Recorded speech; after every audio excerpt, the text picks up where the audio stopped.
in the spirit of love, not free speech to speak hatefully of one another. Of course, the reason we're so excited today is because we are being joined for a world exclusive. We have Tucker Carlson with us in studio, his first interview since leaving Fox News. Thanks for joining us, Tucker Carlson. Russell Brand. As your friend and as someone who watches a lot of your videos, I'm amazed that I'm here. This is prettier even. I'm not going to give away critical details and jeopardize your safety, but this is, if people could see where you're broadcasting from, You think it's a I think it's beautiful. beautiful. And that's not an overstatement. I think it's beautiful. Thank you so much, because I think we have a beautiful intention here. We're recognizing that independent media and independent politics are beginning to coalesce. It's becoming increasingly unlikely that you can report truthfully, honestly, and in good faith, putting forward anti-establishment narratives without being attacked. Of course, we're going to talk about a lot of subjects here, but and primarily we're going to want to talk about the reasons for you leaving Fox. We're going to want to talk about some of the reporting around Jan 6. We're going to want to talk about the attacks that you endured in your defense of the text messages around Trump. First of all, I want to start off by asking you, Tucker, how's it been in the 6 months or so since you left Fox? How have you been personally, and how does it compare to the time when you left MSNBC in terms of its emotional impact on you? Well, I've been fired. It's not the first time I've been fired. And I think in our business, when you work for a big company in media and, you say what you think, there's an expectation that you could get fired. So I've always had that. And I've always tried to take the long view, not just on media, but on life. All graves go unvisited in the end. I always think that. And so I was surprised. I didn't, expect to get fired that morning at all in April. So I was shocked, but I wasn't really shocked. And I wasn't mad. It's not my company. And when you work for someone else, that person reserves the right, and in fact has inherently the right to decide whether you work there or not. And I don't know why I was fired. I really don't. I'm not angry about it. Uh, you can believe me or not, but I think you can feel that I'm not. Um, and I wish Fox well. There was, ugly leaking, I'm a racist or whatever they leaked, or someone there leaked to the New York Times, but that's not true. And I think the people who run the company know that's not true. I actually don't think they did it. And I'm not mad about it. And I've been happy. I guess the only thing that bothers me is I'm 54. And when you get a little bit older, and my wife and I, our children are grown and we live in rural settings, as you do, because we believe in nature and God and dogs, you can lose your drive.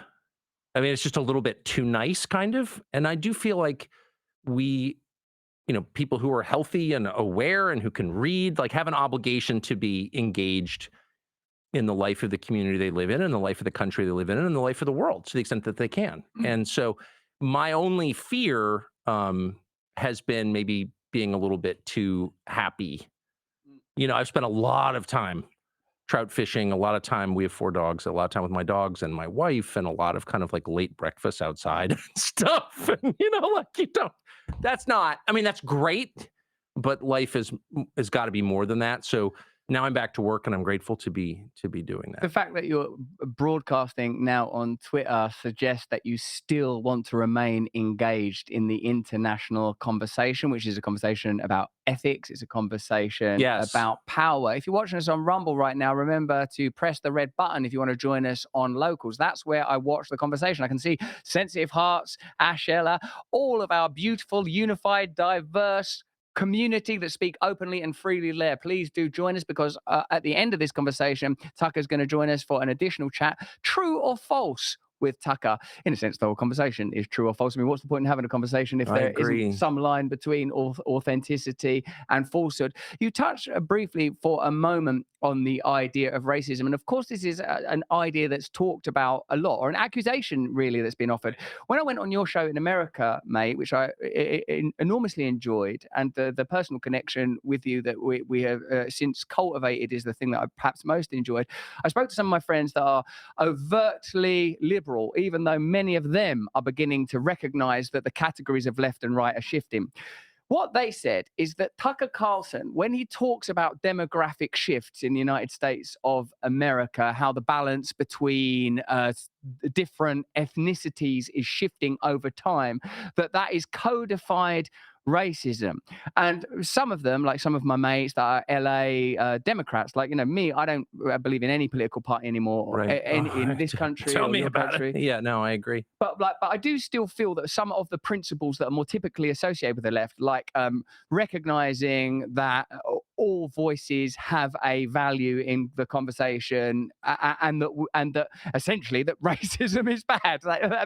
So, how do you feel about that? And what are you talking about when you say there's a demographic shift? I What do you would say a mean? couple things. First, I always try. I'm over 50, so like, why wouldn't I just say exactly what I think at all times? And I do. And so if I had, well, whatever my racial views are, I would just say them, and I'm just saying them now. So my views about race begin with my religious faith, which is not very sophisticated but is sincere. Yeah. And that begins with the belief, the knowledge, the certainty that God created people, that they're not objects, they're not machines, they're not widgets in a bin waiting to be assembled by some company. They are distinct individuals with distinct souls, and they have equal value in the eyes of God. Doesn't mean they have equal ability, doesn't mean they all look the same, but it means they have equal inherent value. And my politics flow from that belief. Yes. And so the idea that you would reduce people to their race and say, we're going to treat this person better or worse because of his skin color is repugnant to me. And it's something that I've argued against every day that I was at Fox News. I think all of my life. You can't punish or reward people based on their immutable characteristics Yes. because they didn't choose those characteristics. So it's inherently unfair. It's inherently immoral. I'm totally opposed to it. And so if that's a racist position, I guess, I'll just stand and take the punishment. I don't think that is. I think that's an argument against racism. I think it's wrong to reduce people to qualities they were born with and they can't control. Period. Yes. My views on immigration are super simple and I think mainstream and sensible. The fact of who lives in a country more than any other fact determines what the country is like. And so if you change it radically over a very short period of time, you're going to have a lot of social upheaval, a lot of churn. It's going to rattle people. People can't metabolize change very well at all. The Industrial Revolution led to Stalinism and then the Third Reich. Like, these are basic facts. It's not an attack on anyone's color at all. And I'm, whatever. But I would say, so those are my views. I support a lot of, well, I don't know how I feel about immigration as a topic. There are a lot of immigrants I love, including my best friend, for whatever it's worth. So of course, I'm not against immigrants. Like, that's insane. But the way that the United States is doing immigration is designed to wreck the country and to make it unstable and to destroy any social cohesion whatsoever or social trust, to make people hate each other and add to racial division, which I hate because it's not solvable. In contrast to, say, class division. If we're arguing about class, well, at least class theoretically can change. I can ascend or descend classes, but race doesn't change because we're not responsible for it. We're created that way. So you don't want racial conflict. That's the one thing you don't want. And I feel that in the United States, our leaders not only want racial conflict, but are stoking it. But as a practical matter, just in the context of U.S. politics, and perhaps it's similar in the U.K., the term racist or white supremacist or white nationalist, these are terms designed to stop people from talking. I remember the first time I was called a white supremacist. And for whatever it's worth, I don't want to sound offensive, but I grew up in Southern California in the 70s. Living with a father who was, in modern terms, very racially progressive or something. And he was always saying, God created people. Like, racism didn't even make sense to me. That was not a factor in my life at all. And we lived right next to Mexico, whatever. So, but the first time I was called a white supremacist, I was like, geez, it hurt. It stung. And I thought, I'm not exactly sure what that is. but I know that I'm not one, but I know that that's like the worst thing you can be. That's like calling someone a Nazi, like, or a monster or Satan, or like, what is that? And I was bothered by it. It was right when I started my last Fox show, so it was in the fall of 2016, and I did a kind of long, very sincere, I mean it too, sincere script about how, this is what I believe, and we're all created by God, and you should never punish or reward people based on their skin color.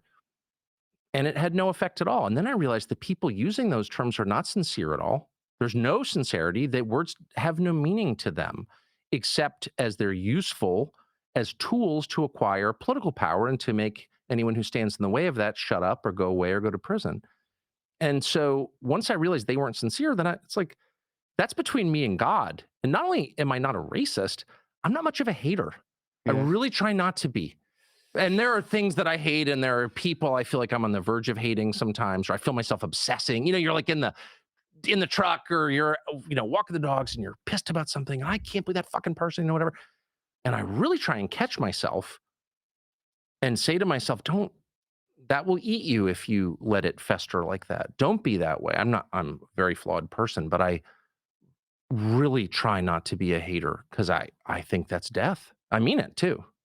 One of the areas of your answer there that I imagine we could talk about further are the distinctions between having a position on immigration and its potential ability to destabilize an indigenous population, how you, again, cross reference that with colonial and imperial history, how you cross reference that with globalism and an attempt to create sort of like a centralist authoritarian model. That's something we could talk about a lot longer, I'm sure. The distinction between racism and having a position on immigration.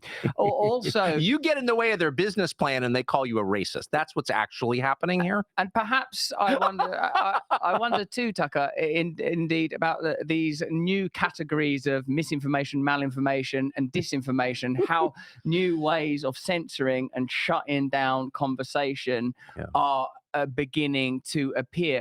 I reckon we should come off YouTube now. If you're watching us on YouTube, the next question I'm going to ask you, Tucker, there's a viewer question. What this is from at the boss. This is on locals. If you want to watch us on locals, press the red button and join our locals community. This is how we aim to have conversations like this all the time, because my belief is actually an optimistic and hopeful one of humanity, that we share more with one another than divides us, and that there are ways of reorganizing society radically, and that our categories and our lexicon has to alter significantly, because left and right are starting to become redundant when there are so many similarities between the left and right, when both appear to be driving towards centralist authoritarian models where you are surveilled and censored at will, where free conversation is closed down on the basis that there is some other authority that knows better than you what you mean when you're speaking, and that they have the right to shut you down. Press that red button and join us over on local so you can ask questions to Tucker. I'm assuming that your questions for Tucker, although I'll answer any question that you throw my way, let me tell you. At the boss says,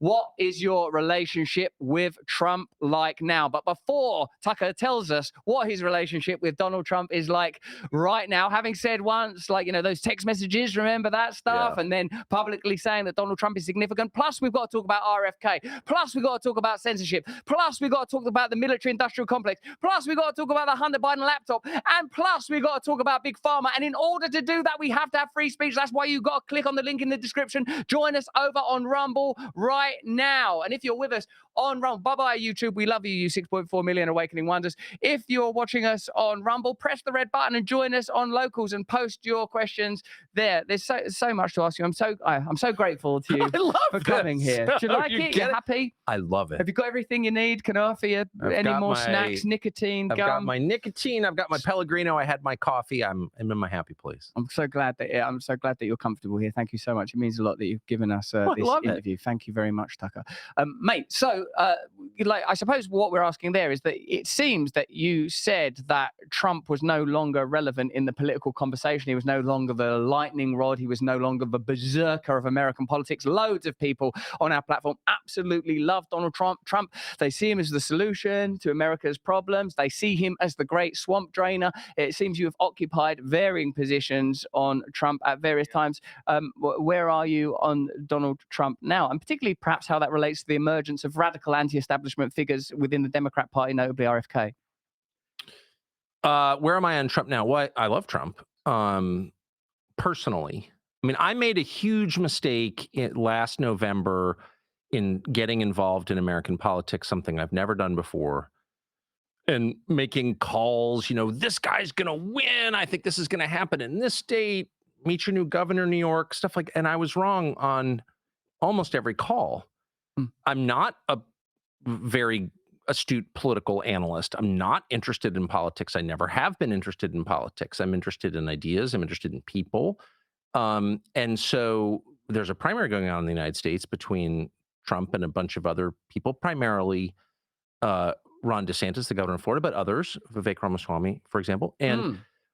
I haven't said word one about it. Don't plan to. I think looking back on this 10 years from now, assuming we're still around, I think we're going to see Trump's emergence as the most significant thing to happen in American politics in 100 years, because he reoriented the Republican Party against the wishes of Republican leaders. But when I think about Trump right now, so it's July of 2023, I'm struck by his foreign policy views. Trump is the only person with stature in the Republican Party, really, who's saying, wait a second, why are we supporting an endless war in Ukraine? And that, leaving aside whether Trump's going to get the nomination or get elected president or would be a good president, I can't even assess that. All I can say at this point is I'm so grateful that he has that position. He's right. And everyone in Washington's wrong. Everyone. Mm. And Trump is right on that question. And it's a big question. That war is reshaping the world. It's reshaping the economy of the world. It's reshaping populations. I was just in Romania last week, which is, of course, shares a border with Ukraine. The refugees in that region, the number of people killed in that war. I mean, Europe will never be the same because of this war. And it really matters. And Trump alone among popular figures in both parties understands that, and I'm grateful for it. Whether he gets the nomination or gets elected, words really matter. Saying something true out loud matters, and he is saying true things about Ukraine, and God bless him. That's how I feel. So Trump generated, I suppose, a new type of populism. He rebooted politics. He reordered the Republican Party, and but perhaps is it fair to say that, other than the significant fact that he was less militaristic significantly than other Yes. comparable presidents, at least recent presidents, I mean by that, do you think that he delivered in office? Why do you think he remains so fascinating? Do you think that the Americans, broadly speaking, that are attracted to Donald Trump are attracted by his foreign policy stance, or do you think No. that there's something else? And do you not think that RFK, who's is my understanding, he's been on the show a couple of times, he's now on Rumble, and I find him to be a very admirable man. He similarly is vehemently anti-war, anti this conflict, and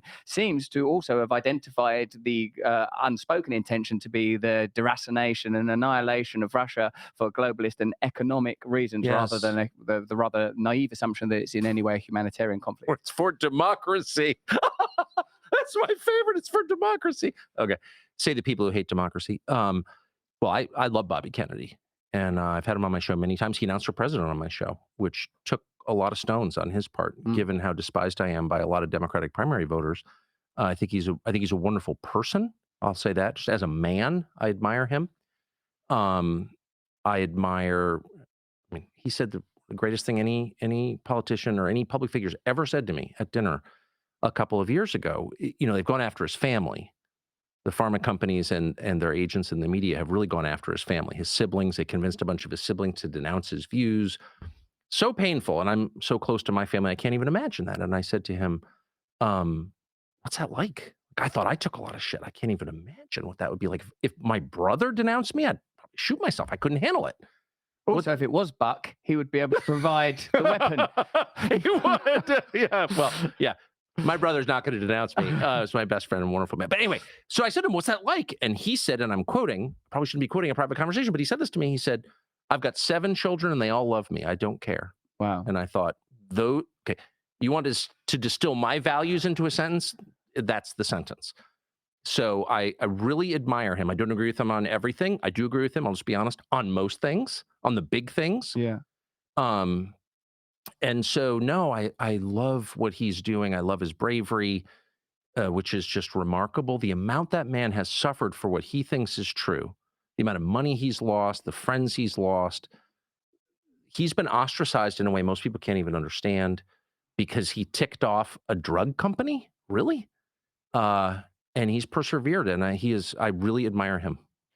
If RFK and Trump have risen, as they plainly have, to capture the popular imagination, and yet both to a degree are stymied, shackled, or reluctantly tolerated by their party, what does that tell us about the shifting sands of American political life? I think the area where you and I most plainly and overtly align, perhaps other than the belief in God, I suppose, is our deep understanding that the military industrial complex and big pharma are able to exert significant power over the Democratic Party, a democratic process that renders ordinary electoral politics basically meaningless. Yes. These two figures are like populist anti-establishment figures in a sense.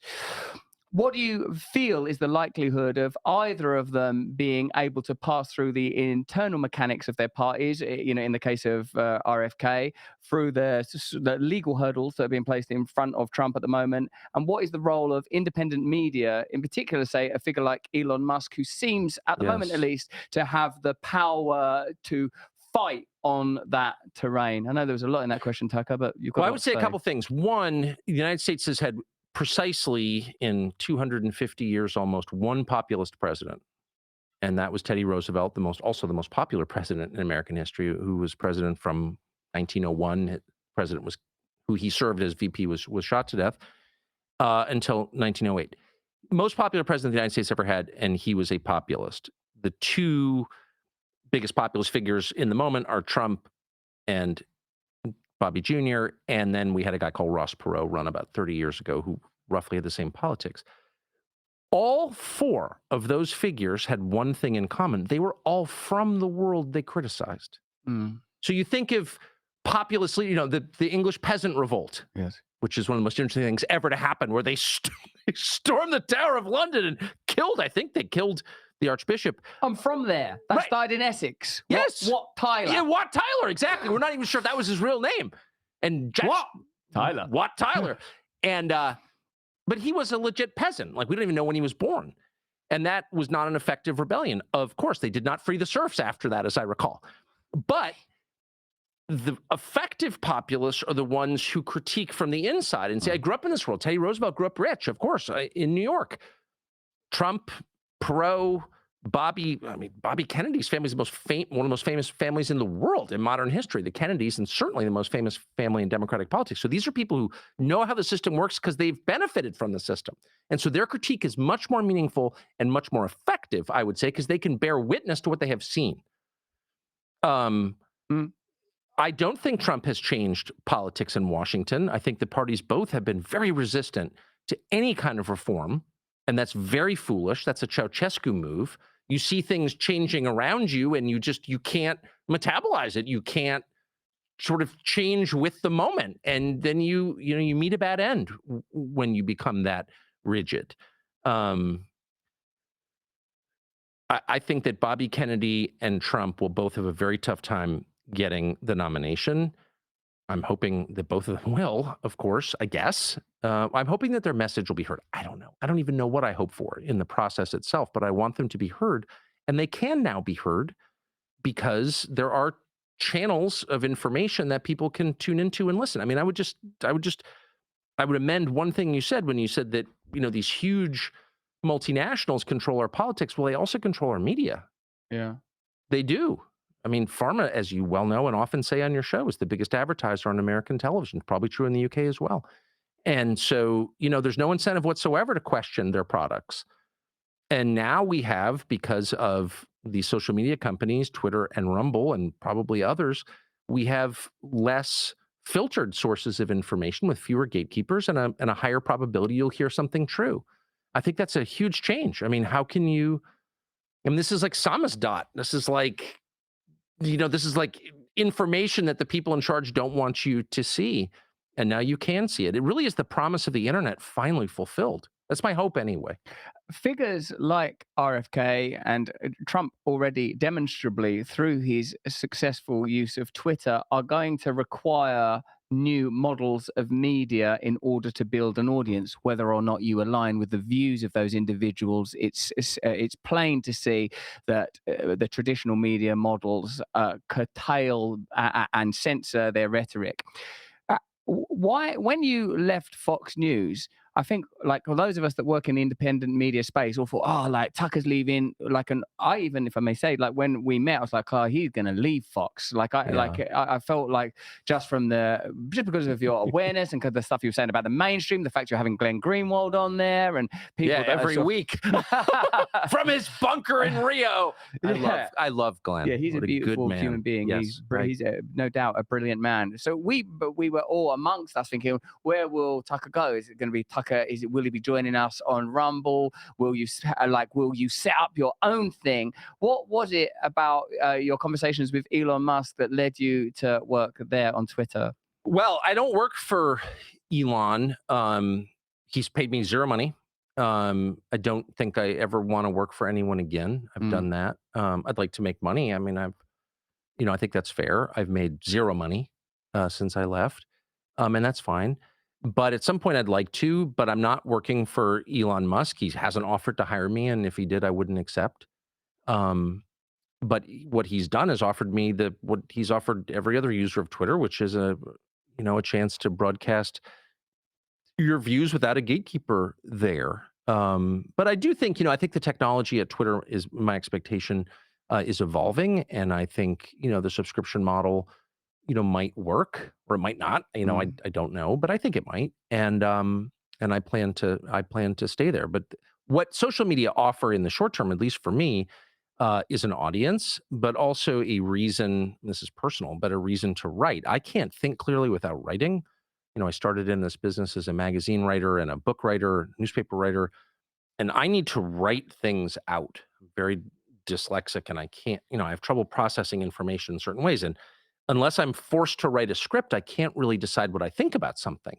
And so the daily or regular discipline of writing a script forces me, and in some cases it really is forced. I don't want to do it. I'd much rather go fishing or bird hunting, I would.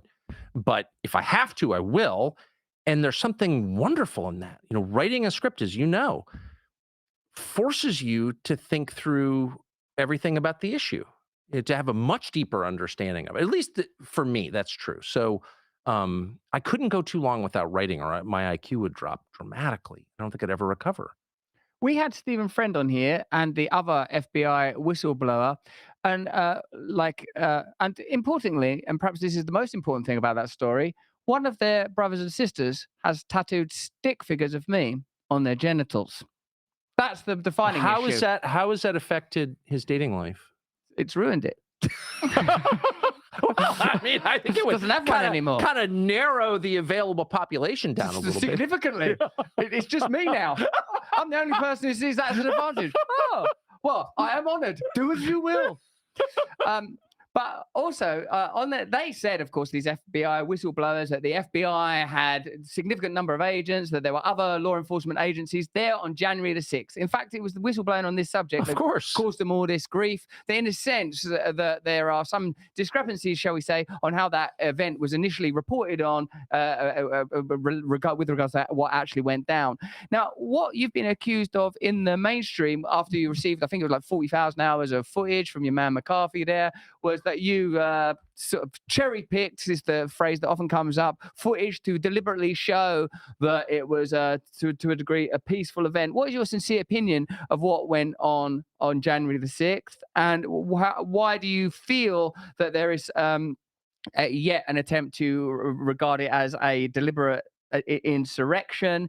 And also within that, I guess the possibility for presenting moments of peace within 40,000 Right. hours of footage does exist. So were you sincere in your presentation, or do you have a particular perspective on how you wanted that event to be seen? I have, well, let me just say, one of my children was there working in the building and called me during it. and was right nearby when Ashley Babbitt was shot. So I was interested in it from the moment it happened. I was appalled by the vandalism outside, by fighting with police officers. I hate violence, from abortion to the war in Ukraine. I mean, I am consistent on that. I'm not a Catholic, but I share those. I definitely share those views. I'm not for the death penalty. I'm not for killing people. I'm not for hurting people. I'm not for violence.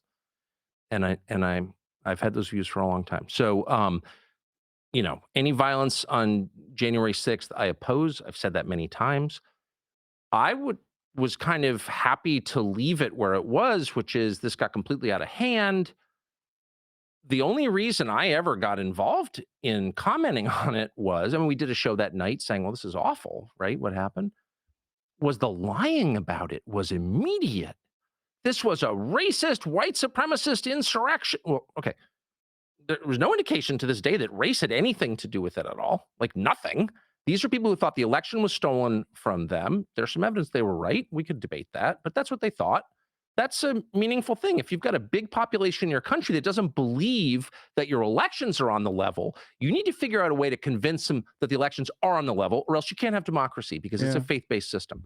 So that was the first thing I noticed. There was no effort at all to convince people, actually, electronic voting machines are secure, which they are not. By the way, that's a lie. In any country that has electronic voting machines is by definition at risk of having its election stolen.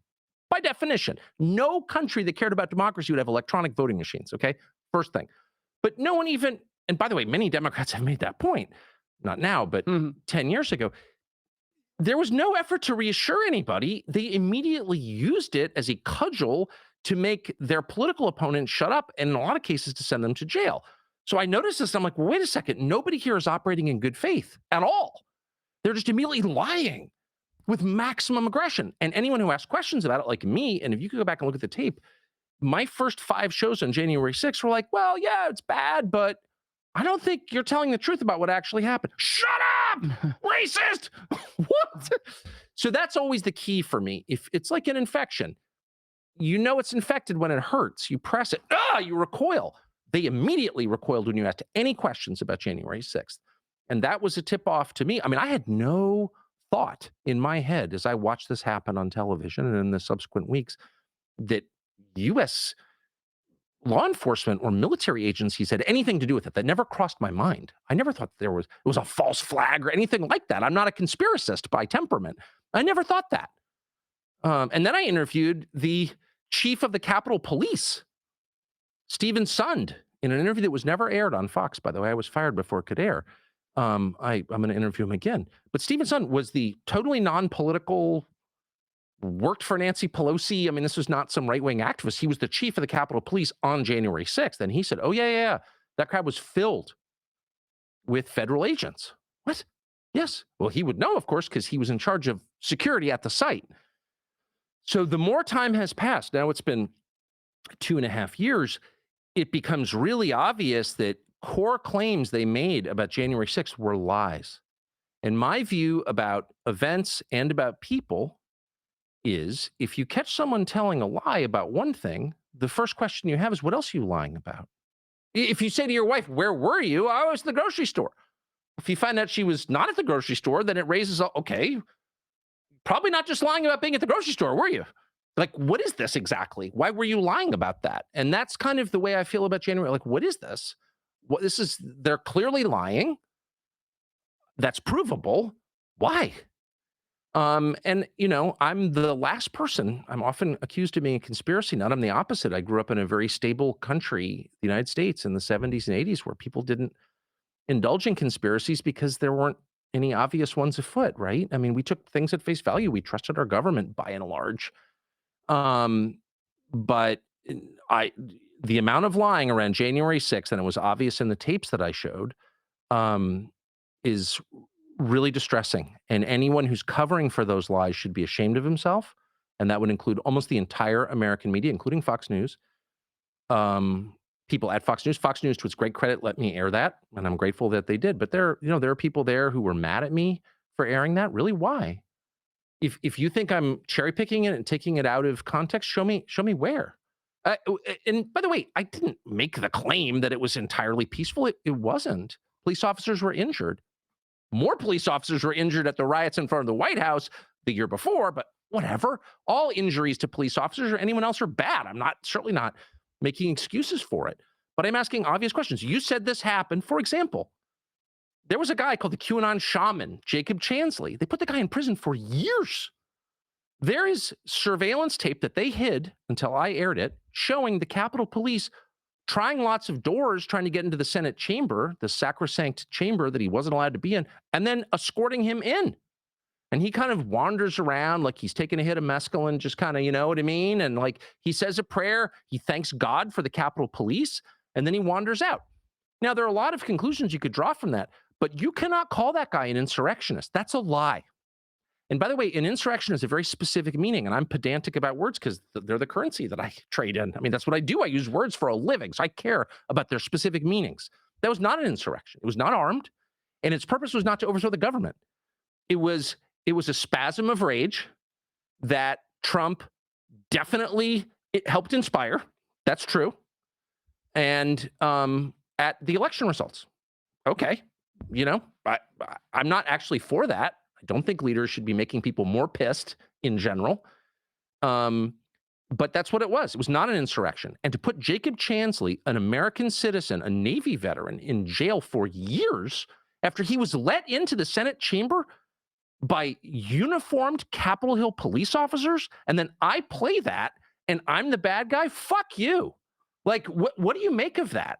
I'm sorry, it makes me mad just thinking about it. I said I wasn't going to be a hater. That makes me mad. And I see people on other channels, it's outrageous. He's trying to minimize January 6th. Well, but what? This guy went to prison.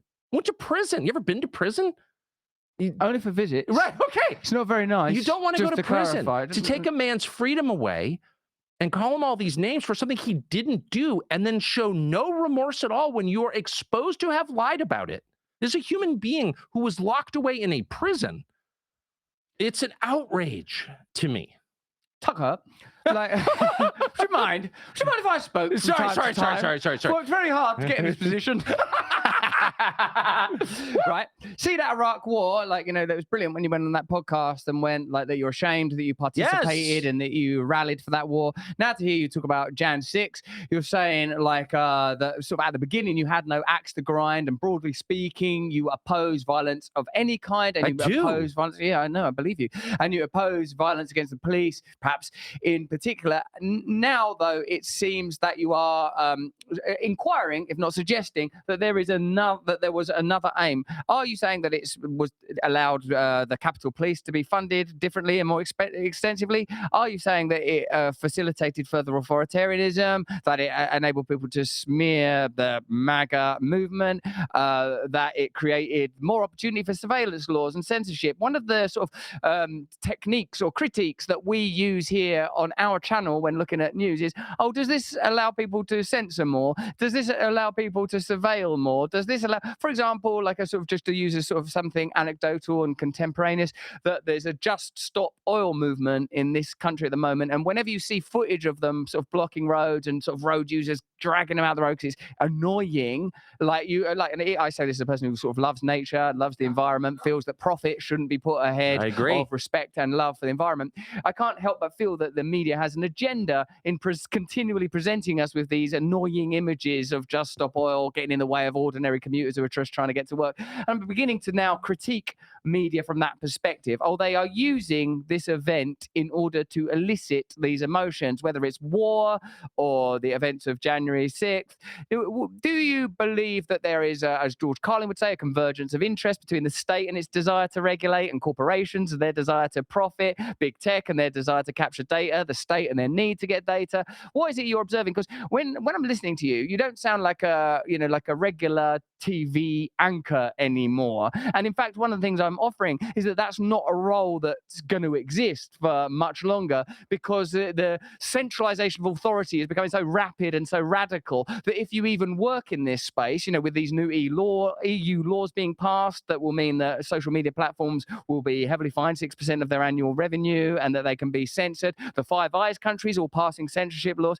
In a sense, to become an independent media voice will be to become an activist. So with regard to the January 6th, do you think these events science are used to create particular outcomes? Do you think it's just opportunistic? And where do you feel your personal role is as an independent media broadcaster is now?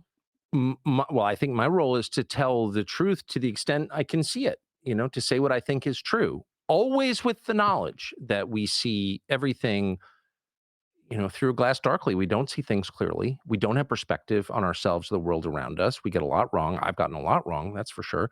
But you do your best, and you cannot allow people to force you to lie, period. So that's how I see my role. I think you're asking the right question.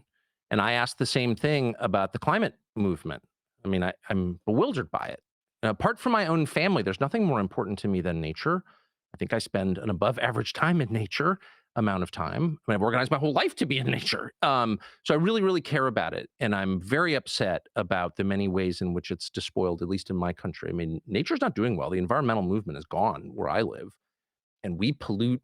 We put up chain stores and strip malls and pave things we should not pave. We are very tough on nature in the United States, and the environmental movement does nothing to stop that. And so my question for the climate people, and I have no doubt the climate is changing. It's always changed. I live in a place that was completely sculpted by the glaciers, which only melted 10,000 years ago. There were people living where I live in northwestern Maine when the glaciers receded 10,000, the Native Americans 10,000 years ago. So like this is a feature of life on Earth. And so I have no doubt it's changing again. And I would be completely open to the possibility that people's behavior is accelerating that change or driving it to some extent. It doesn't sound crazy to me. I don't think it's proven, but I'm open to it. Of course I am. My question is really simple. Which of your solutions to climate change disempower you? Mm. So when you act, you're a father on behalf of your children, you are doing things because you love them. They're not necessarily in your interest. Like you'd rather go take a sauna or do some yoga or hop on your wife. But no, you have a child with needs. So you love that child. So you do something for that child. That's what it looks like to serve and love someone, is to do something you don't want to do, doesn't help you in any way, but at least potentially helps that other person. I see the climate movement not doing one thing that doesn't enrich or empower the climate movement and its corporate sponsors. Not one. So, for example, not to be boorish here in lecture, but I'll stop with this. Like, if I understand, the ecology correctly, trees are like helpful if you're worried about rising CO2, correct? Because they consume it and then emit what? Oxygen. So if you're really worried about climate change caused by carbon dioxide, you'd probably be planting a lot of trees. I don't see a ton of, and I would be very for that as someone who truly loves trees and spends a lot of time thinking about trees and have a lot of trees and maintain a lot of trees. I love trees almost more than anything. So, like, where's the nationwide effort to reforest the United States? I don't see it. Instead, I see a lot of solar panels from China that don't work, that actually wreck the environment, industrial wind farms that wreck where I live. Like I live near them. I know what they do. They kill all these birds of prey. It's like they're destroying the environment, but they're becoming richer. So on January 6th, tell me one solution that doesn't make you more powerful. Yeah. There's not one. So that's an indication of bad faith to me. And of course, I'm not going to be boorish and I'll stop, but anyone who's interested in the uses to which January 6th has been put by the people in charge in Washington can look it up. I mean, the surveillance that was justified, the total capture of our banks, for example, by the FBI in the wake of January 6th is completely shocking to any civil libertarian. You can't call my bank and find out what I spent money on. You don't have a warrant. What? That's not allowed under our Constitution, but they did it because it was an insurrection. Okay. So, I don't know. I can't even guess as the mechanics of January 6th. Did the many federal agents in the crowd do this? Did they go along with it? I don't know the answer, and I'm not going to speculate. But I know in the aftermath of January 6th, that event was used by predators in our political sphere to increase their power and to disempower the population they supposedly serve. And I'm very offended by that. Not because I'm some crazed populist. I'm not.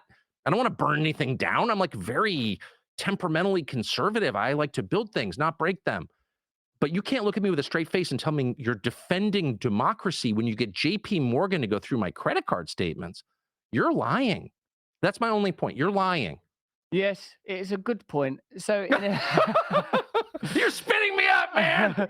I suppose that both the pandemic era and the current war can have that critique equally well applied? Yes. Who benefits from this ability to Yes. surveil and impose, for example, vaccine passports? Who benefits from our inability to openly communicate on these subjects? It always appears that there is a sort of an invisible hand guiding these events, guiding the conversation, amplifying certain voices, diminishing others. And it always appears to somehow benefit centralist, authoritarian institutions, be they governmental, corporate, or financial. Anti-human, and war does it especially. And if I can, and if you'll pardon me, and I don't mean this as criticism of your country, which I love, but I've spent the last week in England, and I've driven all around. It's nice, isn't it? Well, it's beyond belief how pretty it is. Um, but one thing that just I can't get over is the stark change in architecture between 1939, when you all entered the war after the invasion of Poland, and 1945, when you, quote, won. Okay. Architecture changed completely. And it went from designs that complemented the landscape around them and local material, you know, used in ways to, I think, elevate the human spirit, to a kind of architecture that clearly hates people, that is designed to oppress the human spirit and make people feel without value, worthless, and that is ugly and disposable and made out of materials that are not worthy to be lived in, that are disgusting. And you see that not just in England, but also in the United States. Pre-war, as you well know, is a selling point for apartments in New York for a reason. Everything changed with the war. And there's something about war that changes people in a very, very deep way, down to the architecture, which is an expression of how we feel about each other. The buildings that we build to house our fellow man say a lot about how we feel about our fellow man, in my view. And after the Second World War, I mean, it completely changed, and it became very aggressively anti-people. Like, what kind of person could come up with brutalist architecture or its many tributaries? And there are many. Brutalism is just the most obvious one, but all architecture post-war is really kind of brutalist, actually. What are you saying when you build a building like that? You're saying that the people who occupy the building are worth nothing. That's what you're saying. Whereas you drive through the Cotswolds, and people in the pre-industrial age with no electricity and no machines built buildings that are still standing and true to this day using local limestone and thatch. And the result was beautiful. And by the way, I'm not just saying this as an Anglo whose ancestors lived in this country. I'm saying this just as a human being. I think if you brought someone from the streets of Tokyo to the Cotswolds and said, "What do you think of that building?" He would say, "That's beautiful." Because beauty is inherent. Every person recognizes beauty. Okay. It's not culturally specific, actually. A Shinto temple in Kyoto, I recognize it immediately as beautiful because it is, because it's consistent with the symmetry of nature. But the war changed. The war always does that. War makes people less human. It hurts them in some deep way. Even the survivors I'm talking about, even the ones whose legs weren't blown off. It's interesting to me how often you appear to be referring to the ulterior energetic force, emotion, or essence of a thing, Yes. i.e., that beauty could perhaps be the manifestation of love. I've Yes. obviously myself observed many times that municipal and state buildings were once plainly an expression of a contract between the people and their Yes. government of a good Yes. faith I relationship. think that. I just thought that. I walked up with my wife in the rain on a village hall in a Eastlich, in this town in the Cotswolds, and the village hall was so beautiful. And I thought, whoever built that cared about the people. It was built by the people who live there for the people who live there, and they loved the people who live there because they were related to them or knew them. And that hall, I mean, it was built by peasants without machines. Yes. It's impossible to ignore, though, that beneath these, even these architectural changes that you refer to, is an insidious economic ideology, i.e., that it's, of course, there is a kind of a disdain for the population and the public. And this disdain is something we're continually talking about, whether it's the media, whether it's the state, whether it's private corporations. You can kind of tell they don't like you and that they don't Yes. respect you. So when populist figures emerge, i.e., most notably Trump, who somehow seems to give timbre to this idea that, hey, they don't like us very much. It's pretty plain that, for a while, when you right there, that's Trump's appeal right there. When you were talking about Roosevelt a moment ago, that he came from the bourgeoisie or the intelligentsia, it's sort of notable that there's a requirement for an alliance between people who understand, but experientially, systemic, the way that systems conduct themselves, the way systems operate, the bourgeoisie, the intelligentsia, whatever word you want to use for that critique, and ordinary people. This, I believe, is the communicative bridge that needs to be built. I've long felt that it is disgusting that most people now feel voiceless, and not most, many people feel that their electoral agencies are not worthy of trust, media is not worthy of trust. There will never be another election, I don't imagine, in your country, Tucker, where the other side goes, oh, well done, winning that election. Whether it's the Democrats or the Republicans, the other side's just going to go, it was corrupt, it was disgusting, look at these machines, there were Russian agents involved, you can't rely on this. So there is much that needs to be healed, and obviously what we continually offer here is that what's required is indeed, beyond an investigation and an interrogation of those agencies, new systems of decentralization to move democracy as close as possible to the people affected by it, which I suppose is a principle that's evident in federalism, but something that we can discuss more in a moment. Tucker Carlson has talked about the great beauty of this nation in some ways, and I mean this with all due love and respect to our cousins across the Atlantic, a country that in a way invented your country a little bit. You've just had Independence Day. It was a mistake to throw all that tea into What do you mean? In some water. ways, it definitely invented our country. I mean, we're an English country. And with what a lovely language we gave you and all. And but it's temporary celebration of what we do here in this country. Here's a word from our sponsors. Please stay with us, because afterwards, me and Tucker are going to talk a lot more about the military-industrial complex, how deeply embedded they are in the system. I'm going to ask Tucker, even though there are probably contractual restrictions for what Tucker can and can't talk about, I'm going to say, why do you reckon Fox sacked you? Do you reckon it was Jan 6? Do you reckon it's like speaking out too much, bit too much Glenn Greenwald on a Sunday afternoon? What was it exactly that you reckon? So stay with us. Also, consider joining me for Community and indeed my comedy special during the pandemic period, Brandemic. Have a look at these messages. We're going to be back and asking Tucker the kind of questions that he would ask people while laughing. Oh, I know. I'm sure you believe it. Ha! That's fantastic. See you in a second.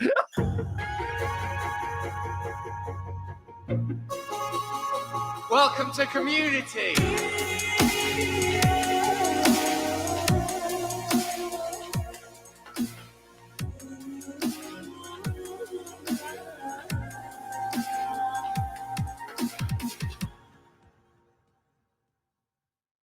Are we on the verge of an environmental apocalypse? Is AI going to destroy all mankind? Are we powerless to choose peace in the face of military-industrial complex objectives? And where the heck are my car key now? Dealing with questions like those ones is enough to make you exhausted, but thanks to Genucell skincare, you can still look and feel amazing. Like me, you'd never know I care about anything. Not with this eyelid treatment. Straight, look at that now. The eyelids have never been better. Genucell skincare is a natural line of products for both men and women, whoever you are. Nothing is tested on animals, so they're completely cruelty-free with natural, high-quality ingredients, and everything is made exclusively in the USA. And I know exactly what I'm getting with their products, because everything is still formulated to this day from the same pharmacist. His name's George. All right, George. He founded the company over 20 years ago. You'd not know it, though, because he looked like a 9-year-old boy because of these products.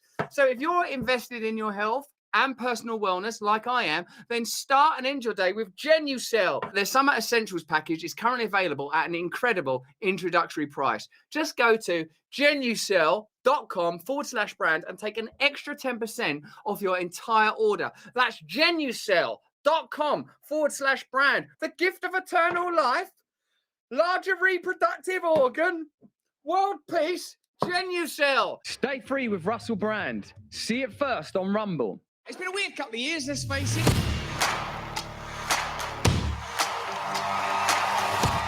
This is the COVID-19 timeline. January 2020, patients in Wuhan are infected with a new form of coronavirus. I remember that bit. I remember thinking, who gives a fucking shit? Tell me when it gets to a bit of China I've fucking heard of, then I might start caring. Listen! How much fucking spunk on a fucking bat do you need before you start understanding science? Yeah, but what? Well, it's just over here, the Wuhan Institute of Virology, where they're doing gain of function research on bat coronaviruses.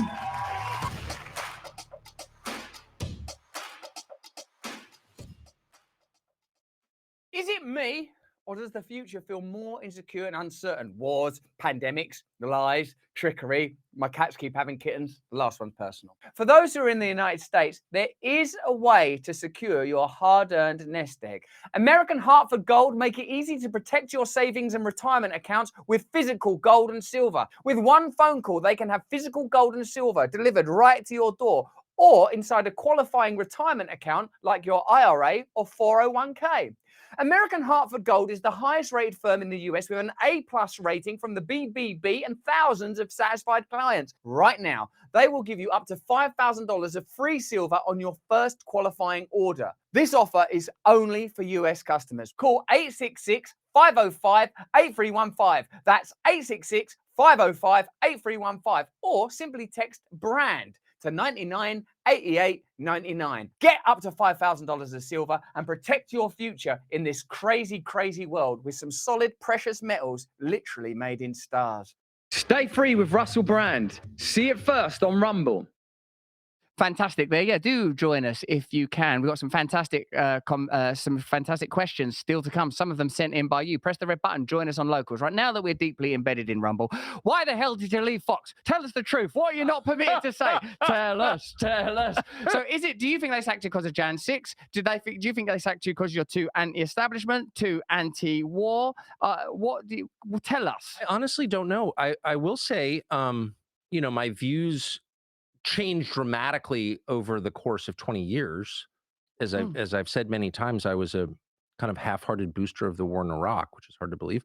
But that was in 2003. And so my views for the last 20 years have been, and I realized and I repented of that, and I feel sick even thinking about it now. But my views have remained pretty much the same for the last 20 years. They've evolved, as things have changed. But in general, I've been skeptical of the storylines and all kinds of different things. And I certainly was for the 14 years I was at Fox.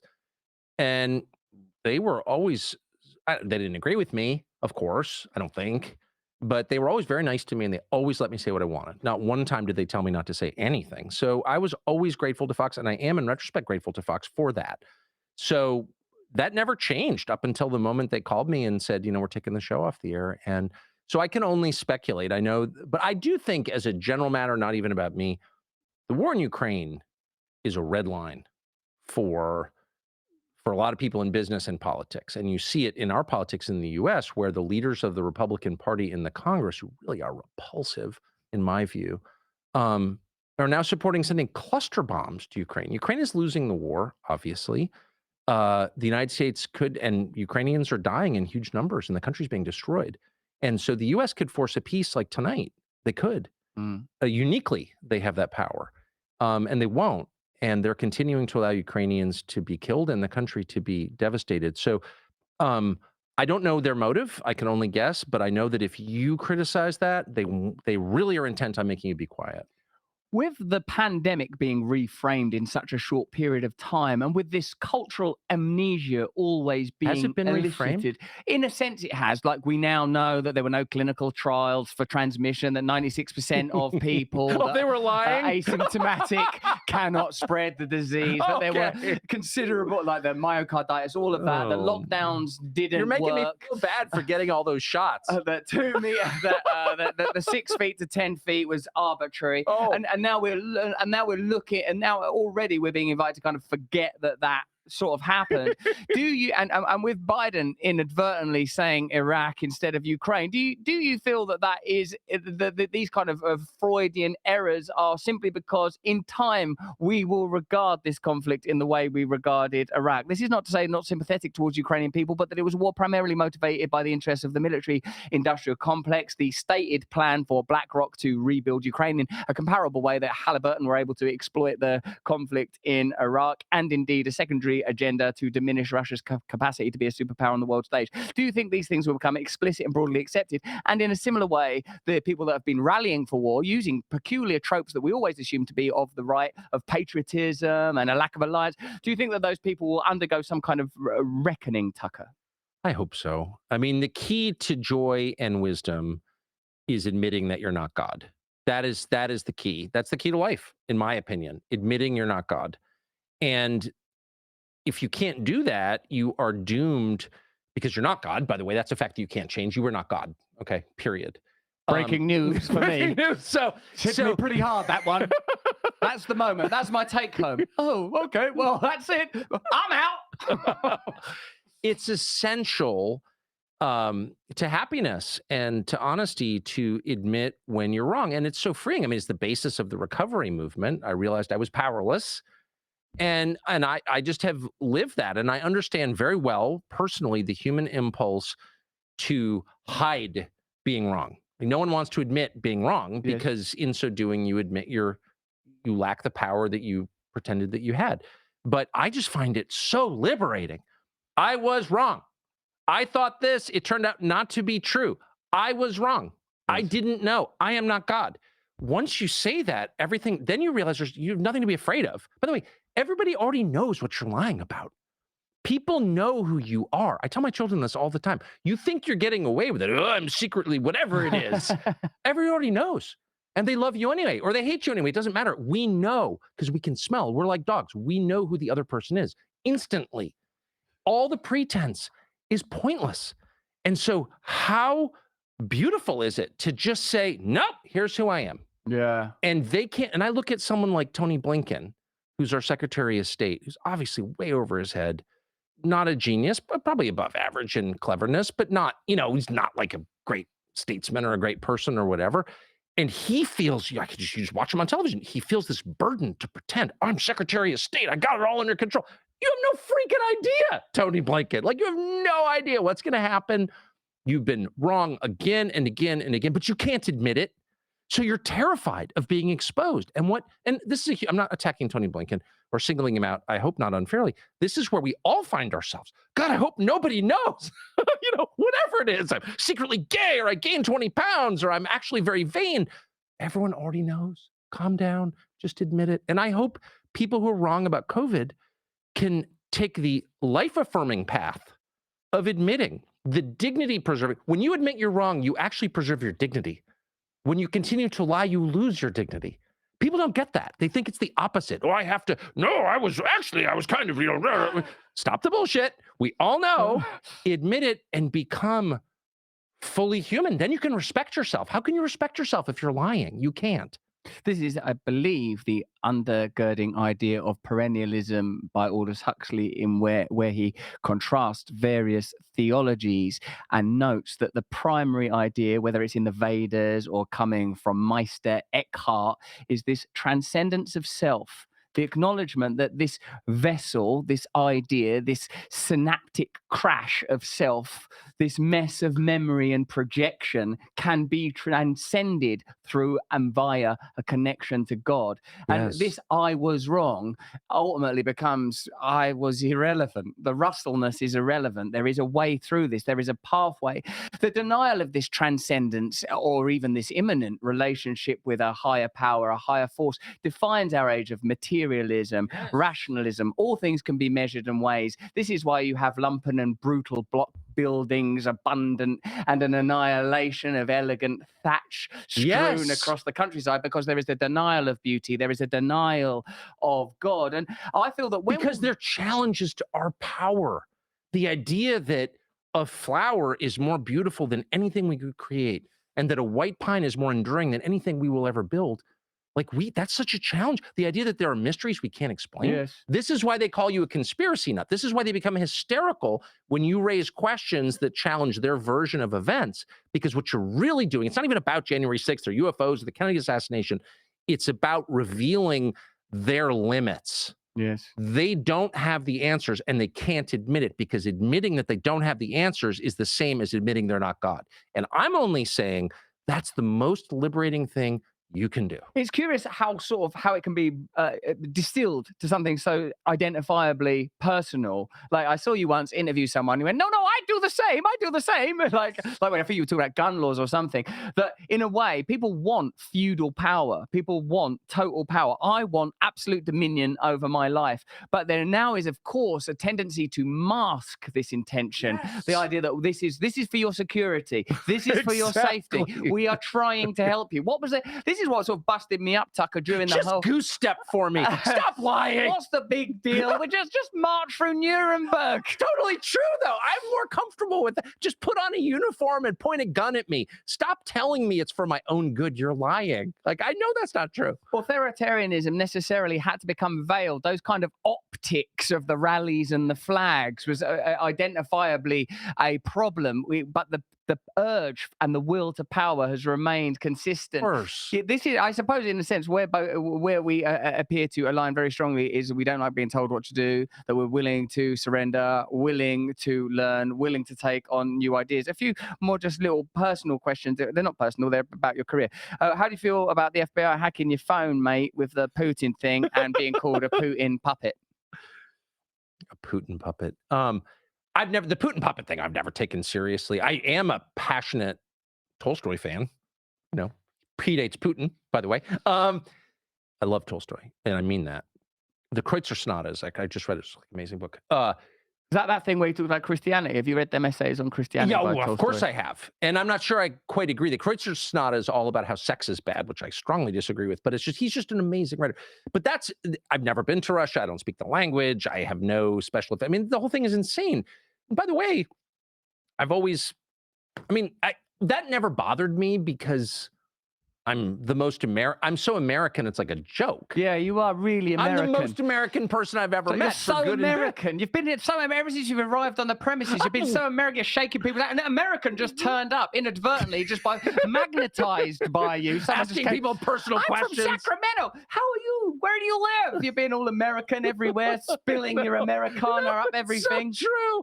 It's so exactly, for good and bad, mostly bad. But I want to ask you an important question. I think there's nothing to suggest that the state of nation is a permanent one. It's a relatively recent advent. It's pretty plain that one of the ways that the cultural war can be continually leveraged, even issues where I imagine you have strong views, and indeed these are arguments that define your country, certainly more than mine, although everyone's affected by them. Pro-gun versus gun control, pro-choice versus pro-life, the identity politics issues.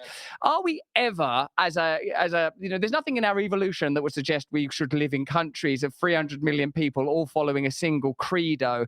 Isn't it necessary and indeed obvious that this ulterior driving energy, be that through technology or different forms of identification? I mean, imagine if like 2,000 years ago, you'd grabbed someone from Iceland and someone from Sudan and someone from London and said, right, you lot, you're all the same, live together according to one. It'd be an absurd thing to do. So isn't it obvious and necessary that what has to change is the nature of democracy itself? And would you, and I guess I imagine I can guess, because you've said about, shooting's a hobby of yours, you've already said that you are anti-abortion. Would you be willing to, as it were, stand on an ideological, if not political ticket with people that had opposite views on you when it came to like trans and raising kids trans and stuff like that, if it meant that you and your community would be completely at liberty to raise your children and run your community how you wanted to? Well, of course. Yeah. Yeah. So, I mean, I've no plans to stand for office. Is that the same as running for office? Yeah, we stand. You here. stand, we We're run. English. I've come here. Now I'll be here for a while. Simply elect me. Hey, can I have some power?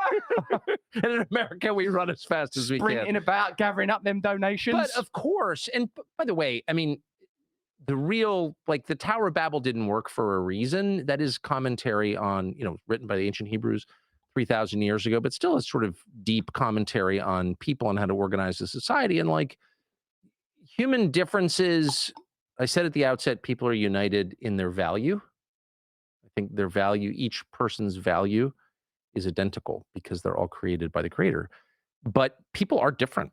I mean, they are. I have 4 children. They're not all the same, right? People are different. And and they kind of live the way they want to live, and it's sort of any effort to make them live in ways that you want them to live that they don't want to live, like, is doomed to concentration camps, kind of, in the end. Like, you need to use a lot of force to make people change basic habits that they've decided they want.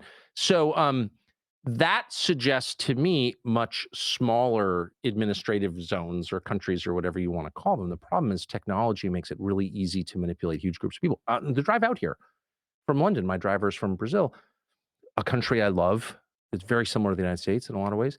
And she's from southern Brazil. And I said, there are a lot of Brazilians in London. Yeah, but most are from the north. Do you see them? No, I don't see them. I don't trust them. I don't like them. Oh, they're from northern Brazil. Okay. So like, these are subtleties that I can't.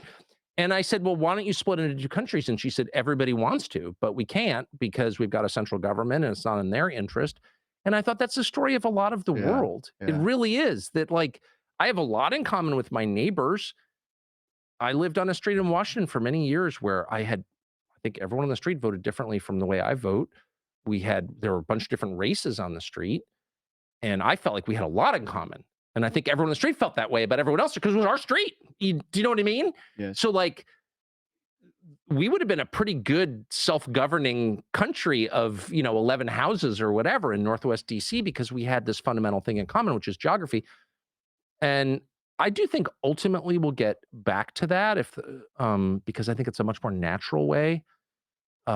Loose alliances of small places is a much more natural way to govern, in my opinion. But we're a long way from that. Yes, and it seems that the homogeneity ultimately is driven by systems of dominion and the requirement for profit. Exactly. And that the ideology is secondary and its function is to create division. That's its point. Even when we as a team start talking about how do we talk to Tucker about trans issues, cultural issues, when we're talking about it, we start saying, oh, it's difficult, isn't it? Like, as soon as we start talking about trans athletes or virtue signaling or positive affirmation, it becomes, in a sense, it becomes divisive. My personal position is, like, the way I want to raise my children how I want to raise my children. Of course, you have to immediately caveat that with, of course, there are some areas where you think, well, what if people are mistreating their children in ways that are obvious? You immediately have to asterisk that.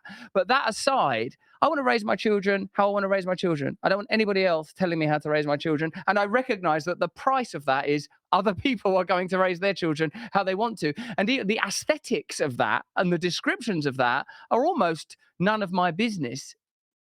Well, I couldn't agree more. I couldn't agree more. I mean, that's a whole separate, the question of whether you should be told how to raise your children by people who don't have children, which is where we wound up now. I couldn't agree more. Okay, so here we are. Like, is it possible for anyone left in the mainstream media to say what they think? That's from @Lorna, who's one of our followers on Locals. I can answer that really clearly. No. No. I mean, you can within certain boundaries. Like, you can be against Bud Light or for Bud Light or whatever, but you can't say Ukraine is not a democracy, so stop saying we're fighting for democracy. You cannot say that. Right. And no one does. Hey, this is from @SunPatchPatriot. With all these conspiracy theories coming out as true, is there anything that is still covered up that you think holds weight? Now with there's more information about UFOs and stuff, do you think there's anything that's not been uncovered that you Yeah. I mean, Biden just reclassified the Kennedy documents 60 years after his assassination. No one, even peripherally involved, is still alive. So what could possibly be the sources and methods that were supposedly showing the world by declassifying these are so outdated they're irrelevant. They were using disappearing ink in 1963. So why in the world would we be continuing to hide the truth about the Kennedy assassination 60 years later? And of course, the answer is obvious because it implicates not individuals, but institutions, and reveals them as complicit in a murder and in the overthrow of the U.S. government. And the U.S. government is complicit in the overthrow of the U.S. government, and that's the truth. I know that for a fact because I interviewed someone who saw the documents. And so, we have a long way. Look, the bottom line is, unless there is a compelling reason that relates to imminent physical security of citizens, we should never hide the truth from the population in a democracy, period. Because that is incompatible with democracy. Secrecy is incompatible with democracy. How can I'm running the government, but you can't tell me what the government's doing? That's not democracy. It's something else. And don't insult me by calling it a democracy, because it's very much not. And so, yes, there's much that remains secret. I'm not going to speculate. You don't need to be a conspiracy nut. We have, in the United States, we have over 1 billion federal documents that remain classified. 1 billion, going back to the Second World War. So that's a democracy? That is not a democracy. It's just not. Tell me how it is. Yes, in a sense, the very category of classified, except in matters of national security, Yes. obviously indicates a kind of parental relationship. You used the Yes, metaphor. thank you. That's exactly, I'm stealing that. That's exactly, it indicates a parental relationship. That's right. And I didn't sign We're up locking for the that. bedroom door. You can't know what's happening in here. Yeah. I want to know what's going on in there. Although when I did look once, it was disgusting. Listen, we're going to do a little bit on locals. So if you're watching this on locals right now, you're welcome. We'll see you in a second. Press the red button on the bottom of your screen and join us in locals. We're going to play true or false. Not true and false. That's complex. We play the game true and false. That's like a Zen cone. Oh my God. It's simultaneously true and false. You're now enlightened. Welcome. Welcome to the limitless bliss that was always within you all along. You can follow Tucker on Twitter, obviously, at Tucker Carlson, where you can see upcoming interviews with Ice Cube and the Tate brothers. Yeah, maybe I'll ask you about that and the interviewing them Tate brothers. We're going to go over to locals now. Press the red button on your screen. We'll just chat for about 10 minutes. Also, I'm in a pull-up competition with RFK. I've got to beat RFK in a pull-up competition to raise 100 grand. You can donate by going to kennedy24.com/pull-up. He's going to kill me. Have you seen his mad white? Look at his arms, Tucker.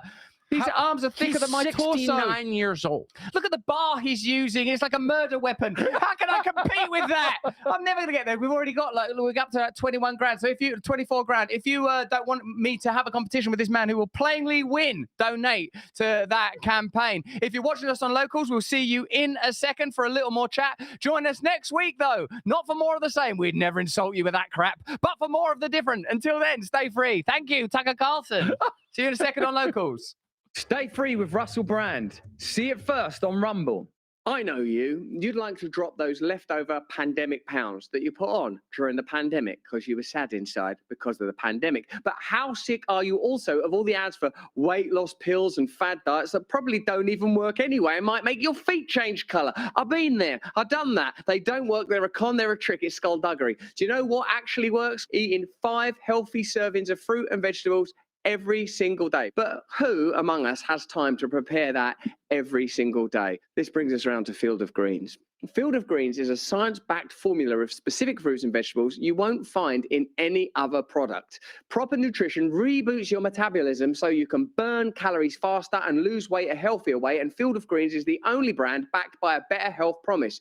Yes, you'll look and feel healthier fast, but the greater proof comes at your next checkup when the doctor goes, whatever you're doing, keep it up. Okay, let's get you started with 15% off your first order. Visit brickhouserussell.com, promo code BRAND. That's brickhouserussell.com, promo code BRAND. Stay free with Russell Brand. See it first on Rumble. Man, switch it.